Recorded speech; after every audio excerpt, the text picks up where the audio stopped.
Bismillahirrahmanirrahim. Alhamdulillahi Rabbil Alamin.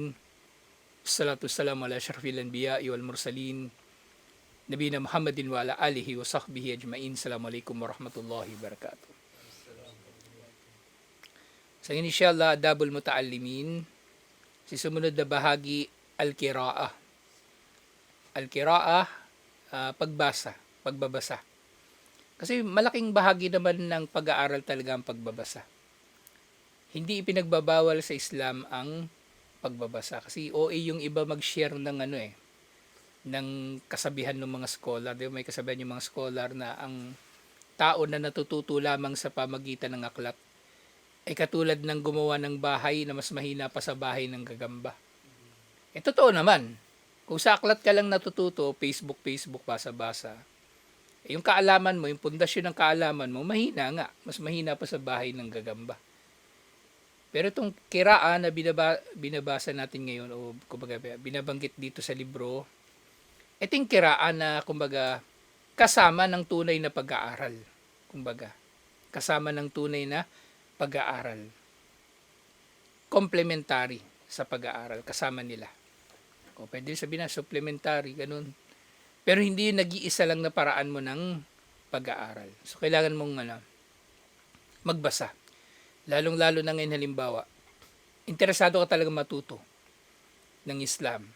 Tapos hindi ka naman estudyante ng Baguio, hindi ka naman estudyante ng Tahfidh, hindi ka naman estudyante ng Islamic University. So, paano ka matututo? Di magbasa ka. O sa ganitong pagkakataon, sa makabagong panahon, pakikinig ng mga lecture online. Pwede yun. Tapos sasabahan mo ng pagbasa. Pero syempre, para matiyak mo na meron kang gabay o nasa gabay ka ng buhay na guro, na pwede mong tanungin kung merong bagay na hindi malinaw sa iyo. So, ganun ang pag-aaral, inshallah, dapat na merong buhay na guro na dinadaluhan mo. Buhay na guro na dinadaluhan mo. Kasi ngayon pagbabasa, o self-study na lang, sabihin natin self-study sa pangkalahatan. Mapanganib nga eh. Kasi sa self-study, basa ka ng basa, di ba? O katulad ng marami sa mga naliligaw ngayon, binabasa nila isang bagay, tapos binibigyan nila sarili nilang interpretasyon. Hindi naligaw sila lalo. Kaya nga sabi ng mga scholar din, naalala ko merong man kana shaykhahu kitabahu, galaba akhtauhu sawabahu. Sino man daw na itinuring niyang guro ang kanyang mga aklat, nag-self-study lang siya, ibig sabihin. Kasi pwedeng kasama na doon yung mga video, nanonood ka lang ng video. Kasi ultimo pagbabasa, tamad na yung tao ngayon eh. Ultimo pagbabasa, tamad na yung tao. Tapos manonood na nga lang siya ng video tungkol sa Islam. Ang papanoorin pa niyang video, yung mga tig 3 minuto, 2 minuto, 1 minuto. Ngayon nga, attention span ng tao, segundo na lang eh. Kaya yung TikTok, segundo lang yung mga video doon madalas. Hindi na umabot ng minuto. O, ganun na lang yung pinapanood mo. Ano pang aasahan mo na matutunan sa bagay na yun? Ano pang aasahan mo? Kahit ngayon, di ba, yung mga short videos, mga 5 minuto, kung di mo naman naintindihan masyado yung konteksto nun, yun lang talaga pinanood mo, maaaring mali mong maintindihan ng isang bagay. Kaya importante yung pagdalo sa mga aralin, katulad dito, na tinatalakay natin ng malawakan at malaliman ng mga bagay-bagay, inshallah. Pinag-aaralan natin, buhay na lang ng mga sahaba, pero siniseryoso natin yun, di ba? Maaring wala yung kinalaman sa pagsamba, pero bahagi kasi ng akida natin yung buhay ng mga sahaba at modelo natin sila. So pag pinag-aaralan natin, inaalam talaga natin yung mga konteksto ng mga bagay na ginagawa nila. Halimbawa niyan, di ba? May narinig ka lecture sa Facebook. 1 minuto lang. Ang mga sahaba kapag nakikinig kay Propeta Muhammad sallallahu alaihi wasallam, tahimik sila at di gumagalaw na parang merong ibon sa ulo nila. Di ba yung inulat ni Abu Huraira? Ngayon, sineryoso mo yun. Ngayon, ganun talaga ginagawa mo. Merong lecture, di ka talaga gumagalaw. Seryoso mo masyado. Meron ng makati sa ulo mo, ayaw mo pa rin kamutin. O ano pa man. Di ikaw ang nahirapan. Ikaw ang nahirapan. So, importante merong buhay na guro. Kasi yung sinabi nga kanina ng mga scholar, sino man daw ang gawin niyang teacher, man kana siya ikuhu kitabuhu o kutubahu, sino man daw na ginawa niyang teacher ang kanyang mga aklat, magiging mas marami ang kanyang pagkakamali kaysa sa tama. Mas magiging marami ang kanyang pagkakamali kaysa sa tama. Kasi nanguhula na lang din siya paano niya i-apply. Whereas kung mayroong buhay na guro. Minsan yung buhay na guro, di ba? Ano lang yun tinitingnan mo lang kung paano niya ginagawa yung mga bagay-bagay, matututunan mo na. Okay, siya mismo, makikita ka niya, tapos pupunahin niya yung ginagawa mo. O matututo ka rin. Hindi yun magagawa ng libro. O hindi yun magagawa ng pag-aaral mo lang online. So, importante yung nakikisalamuha ka sa buhay na guro. Alhamdulillah. Ngayon sinasabi dito, innal qira'ata hiya miftahu at-thaqafa. Ang pagbabasa, ito ang susi ng edukasyon. Itong susi ng edukasyon. Nagiging edukado tayo sa pamagitan ng pagbabasa. So yung kiraan na binabanggit dito, yung kiraan ng pagbabasa mula sa aklat na nakasulat. Hindi yung kiraan ng recitation. Kasi sa Arabic, di ba? Yung kiraa, recitation. Kaya nga dun sa nangyari kay Propeta Muhammad sallallahu alaihi wasallam sa Gar Hira, yung sabi sa kanya di Jibril alaihi salam, ikra. Ang kiraa doon ay kiraa sa konteksto ng pagbabasa mula sa aklat. Hindi recitation lang. Kasi kung recitation lang, kaya ni Propeta Muhammad sallallahu alaihi wasallam mag-recite. Pero yung pinapagawa sa kanya na sinagot niya ng maana bikare, naintindihan niya pinagbabasa siya. Tiga siya marunong magbasa. Hindi rin siya marunong magsulat. Bilang dagdag na himala na siya nga ay sugo na mula kay Allah, ng Quran ay salita ni Allah at hindi niya salita. So, pagbabasa ay susi ng edukasyon, wa wasilatun muhimmatun litulkil ilma wal ittila'u ala kulli ma'rifa. Ang pagbabasa ay susi ng edukasyon at mahalagang paraan upang makamit mo ang kaalaman at makagawa ka ng ittila. Ittila, kumbaga, kumbaga, masilip mo o kayong kumbaga madalaw, kumbaga yung ittila kasi na tinatawag, kumbaga masumpungan mo, ganun lang. Maring hindi ka nagpapalalim, pero sa pamagitan ng pagbabasa, nakakagawa ka ng ittila sa lahat ng uri ng ma'rifa, impormasyon. Lalawak ang mga impormasyon na nakakamit mo. At saan ba nagmumula ang kaalaman? Nagmumula ang kaalaman sa pira-piraso ng impormasyon na nabubuo mo. Kumbaga napag-ugnay-ugnay mo. Doon nagmumula ang kaalaman. Kumbaga building blocks ng kaalaman, yung ma'rifa. Kaya nga, yung mga tao na binabanggit ko sa inyo kanina na nanonood ng video, o Islamic na video, o 1 minuto lang.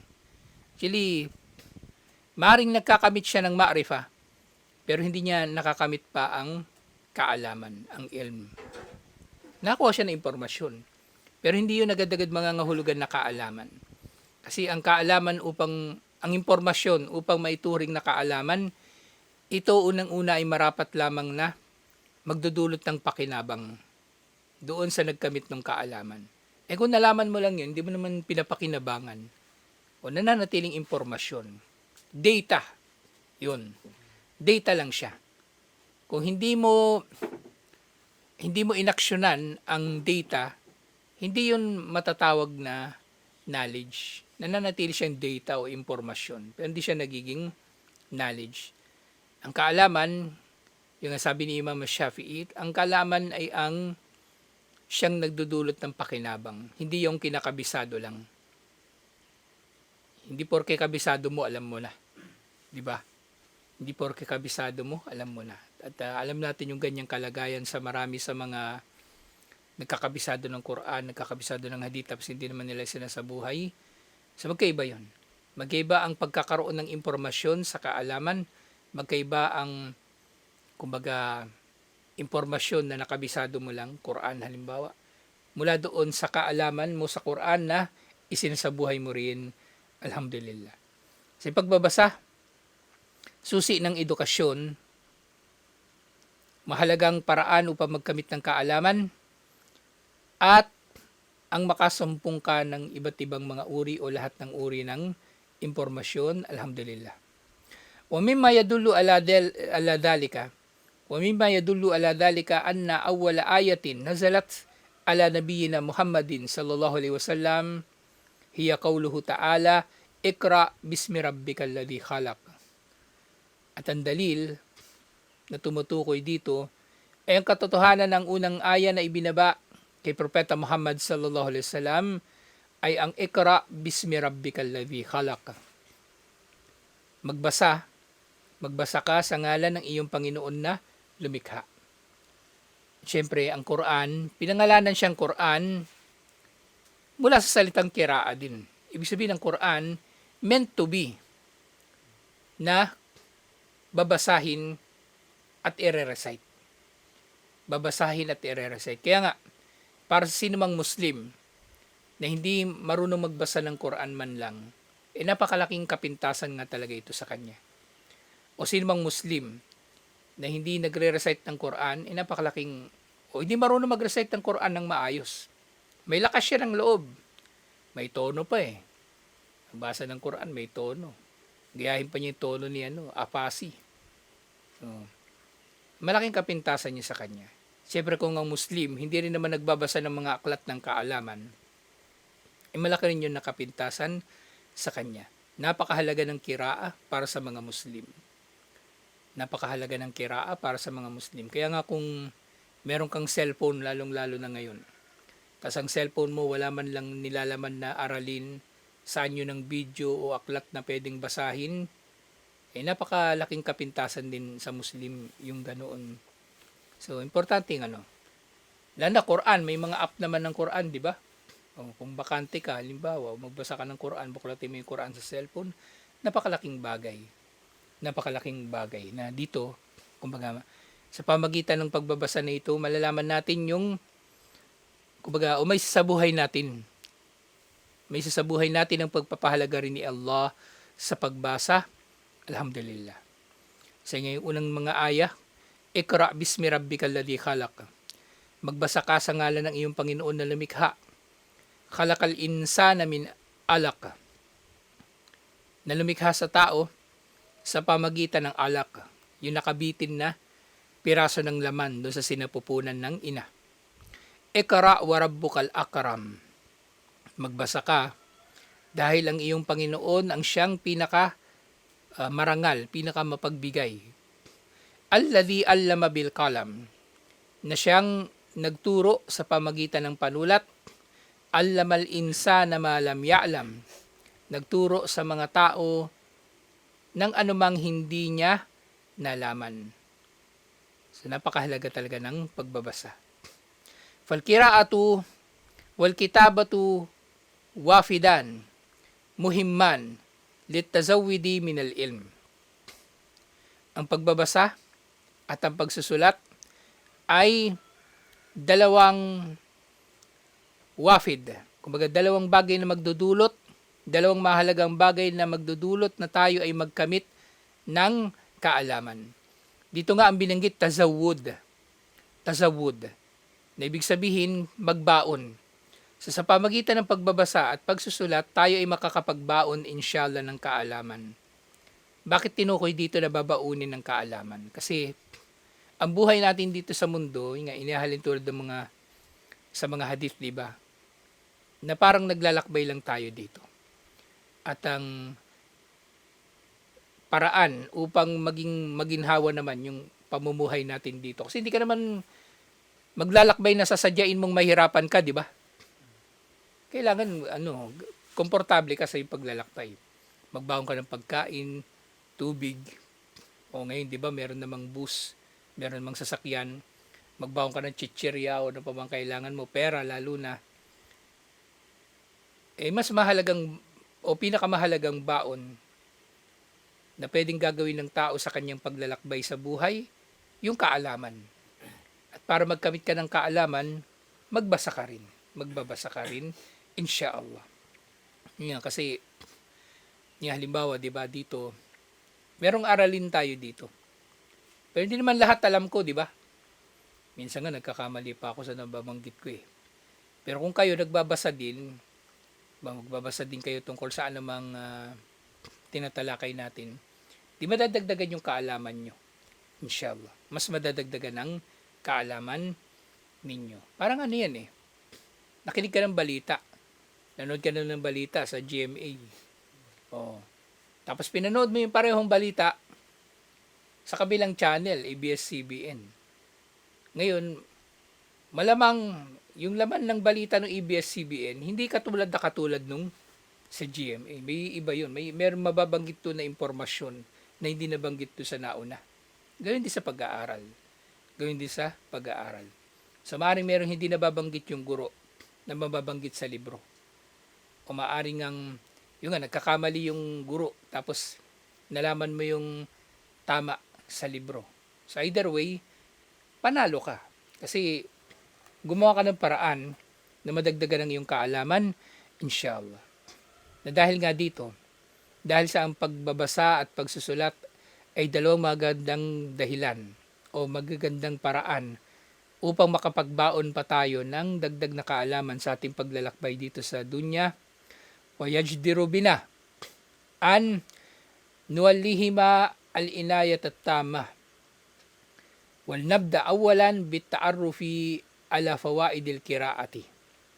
So dahil dito, marapat lamang na pahalagahan natin ng kumpletong pagpapahalaga ang dalawang ito. Ang pagbasa at pagsulat. At ngayon, inshallah, sabi ni Sheikh, sisimulan natin ito sa pagtukoy sa mga kahalagahan ng pagbabasa, inshallah. Mahaba-habang pala ito, chapter tungkol sa pagbabasa. Alhamdulillah. So, may tinukoy na mga faida, mga pakinabang. I-enumerate na lang muna natin. Unang-una, al-ajru wa thawabu min Allah. Ang gantimpala mula kay Allah. Gantimpala mula kay Allah. Pangalawa, biha yutalakkal ilm. Sa pamagitan nito ay nakakamit natin ang kaalaman. Pangatlo, wasilatul ittila ala akhbaril alam. Ito ay paraan upang makamit natin ng iba't ibang mga impormasyon o kahit mga balita tungkol sa mundo. Rabian, annaha sababul ma'rifatu akhbaril umam al-madiyah. Sa pamagitan ng pagbabasa, nalalaman natin yung mga nangyari sa naunang mga umma, lalo-lalo na mga umma ng mga propeta. Di ba? Madalas hindi naman yan mababanggit sa lecture. Kasi kapag nag-lecture, meron lang subject na kung saan nakapokus. Doon yung subject. And meron man tayong mababanggit tungkol sa mga bagay na nangyari noon na may kinalaman sa lecture. Limitado lang. Pero ikaw nga, gusto mo madagdagan ng kaalaman mo. Bawa natalakay natin si Musa alayhis salam. Madalas nating nababanggit yung Madian. Yung Madian hindi masyado nabanggit sa Quran. Pero ngayon gusto mong malaman ng tungkol sa Madian, o di nagbasa ka. Nagbasa ka ng Wikipedia. Kahit nga yung Wikipedia, okay naman yun. Nagbasa ka ng encyclopedia. Nalaman mo ni Madian, isa pala siyang sibilisasyon na umiral nung unang panahon. Ng teritoryo nila, doon na, malapit na sa pagitan ng kasalukuyang Saudi Arabia at ng Egypt. Yung Madian o yung Midian, tawag nila Midian. So, di madadagdagan yung kaalaman mo. At nang naintindihan mo na ganito pala yung Madian nung unang panahon, di mas tumibay yung pananampalataya mo. Hindi aklat ng relihiyon yung binasa mo, history.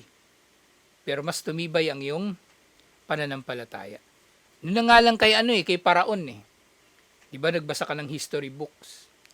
Tapos iniisip mo, sino kaya sa mga naging hari ng Egypt si Paraon ni Musa alayhis salam? O nagbasa ka, nalaman mong Paraon pala na tinutukoy nito si Ramses the second. Tapos nalaman mo, nung inotopsy yung mommy, di ba ginagawa silang mommy? Pinipreserve sila eh.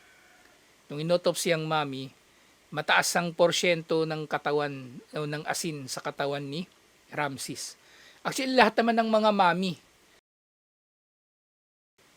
mommy, sinasaksakan nila ng tinatawag na natron.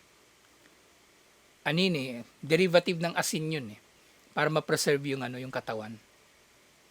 So literally ginagawa silang daing tuyo, ganun.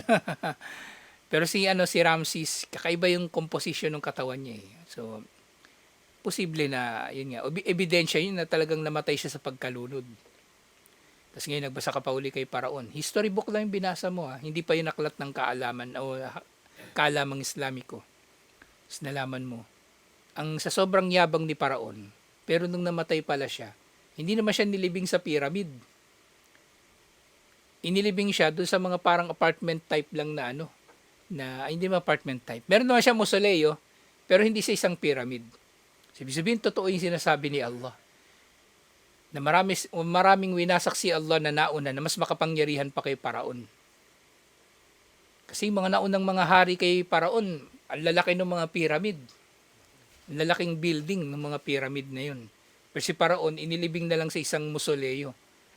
Parang katulad na lang siya ni Dolphy, na merong mausoleo ng iba pang mga artista.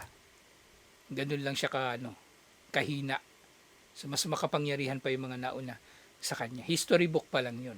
Kung libro ng akida yung binasa mo pa, o sira o ano pa man, mainam din, o mas mainam pa nga. Di ba? Kaya lahat ng kaalaman, inshallah, na makakamit mo sa pamagitan ng pagbabasa, malaking bagay. Malaking bagay.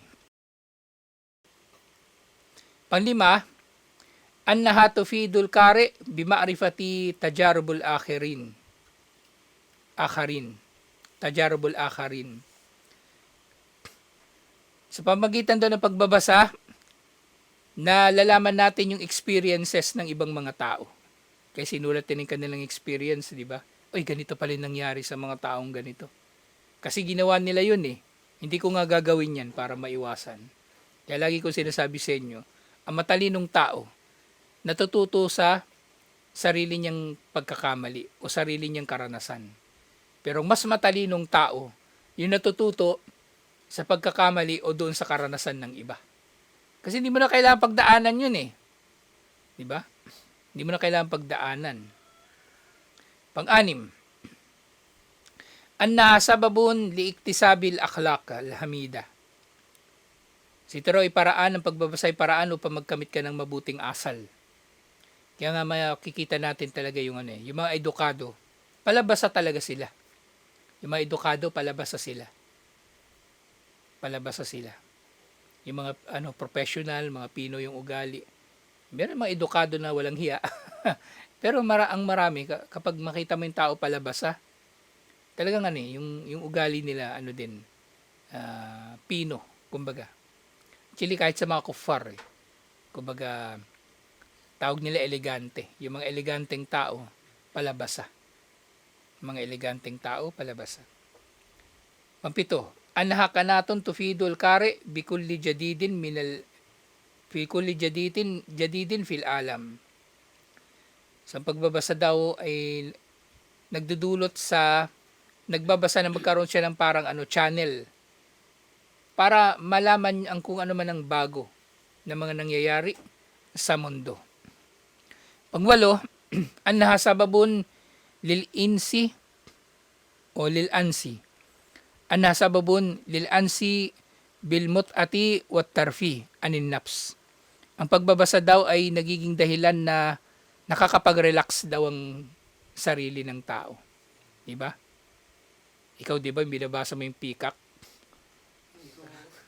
Sabi mo, binasa mo yun. Kwan lang po yun, sa Papio nga lang, yung nakita ko parang kwan. Ah, Anong ko na ng image na rin na kwan. oh. Buti hindi ka nabaliw din dun, ano? So, pag nagbabasa ka, Arabo pa. oo nga eh. Iba pa naman, kumbaga, lalo na pag fiction, kumbaga, minsan matalinghaga yung sinasabi, di ba? Kaya, ito yung sinasabi din ng mga psychologist. So, kapag nagbabasa daw yung tao, kahit nga fiction, may silbi eh. May silbi. Kasi, napupunta ka dun sa sa fictional na mundo.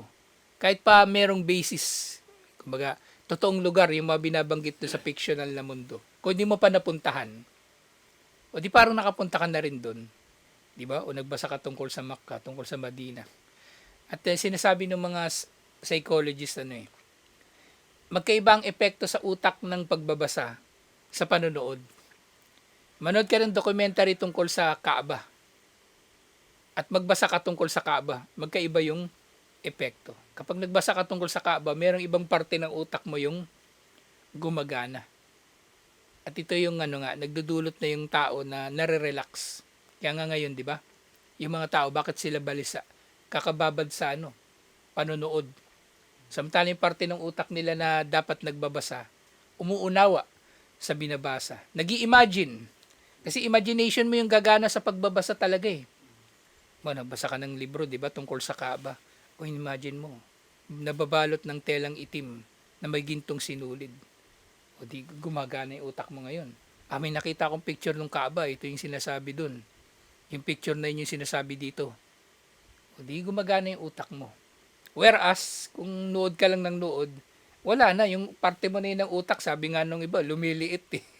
Umihina. Parang muscle mo na hindi mo ginagamit. Kumbaga. Pangsyam, syugluhal, syaggalahal waqt al-farag bima yufid. Siyempre, ang pagbabasa ay paggamit sa bakanting oras sa kapakipakinabang na bagay. Pangsampu, al-kiraatu siyahatun lil akal. O ito, may kinalaman din doon sa nauna. Ang pagbabasa daw ay pamamasyal para sa isip. Sa pamagitan ng pagbabasa, parang namamasyal yung isip mo. Nakakapagpahinga. At syempre, nagkakamit ng mga bagong impormasyon. Alhamdulillah. So ito yung mga pakinabang ng pag-aaral na matatalakay pa natin insyaAllah. Assalamualaikum warahmatullahi wabarakatuh.